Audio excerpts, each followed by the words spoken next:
The best speakers are not the wisest, not the tenured, not the most gifted, and not the smartest. The best speakers are the most consistent. And consistency will never happen for those without vision.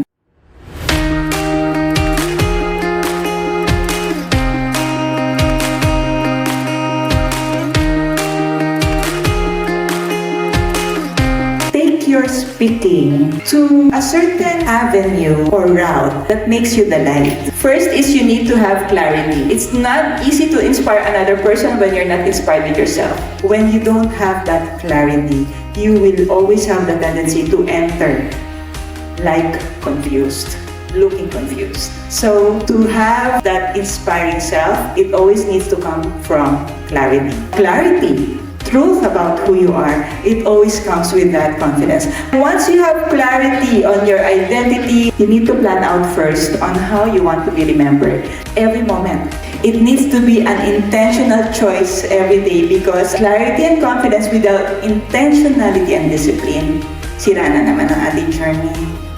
Kasi a speaker is like a model. We wanted to leave a legacy that is Christ-centered. You should be the walking, talking representation of your message. Image and appearance is never about you.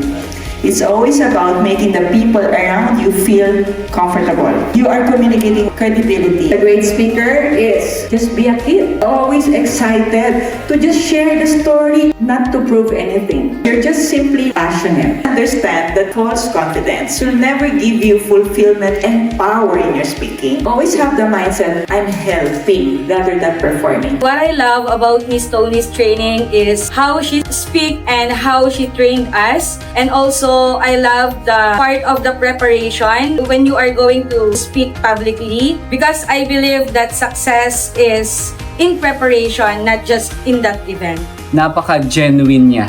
Then at the same time, I learned a lot, especially in public speaking. Marami akong natutunan at the same time, yung mga bagay na hindi ko nalalaman is na-open. Miss Tony, ang daming enlightenment sa buhay ko because of your training today. This training is very touchable and I've learned a lot about what the Lord lead us, just obey. It's very engaging, interactive, and lots of fun and learning at the same time. But most of all is the authenticity of Coach Tony. Ang easy niya magturo, yung mga tinuturo niya is madali siya ma-adapt. Blessed din ako gawa ng very helpful sa akin kasi marami pala akong mga miss na mga understanding na hindi applicable and yung mga dapat na gawin ay tinuro ni Miss Tony and then even sa bahay, paano i-apply. It's not boring. Enjoy. Nakaka-enjoy siya. Meron kaming natutunan talaga na nakapag-enjoy kami habang siya'y nagtuturo. Marami po akong na-realize sa sarili ko na marami pa pala akong pwedeng idagdag. Yung kumpiyansa at nag-enjoy talaga ako sa training na to. We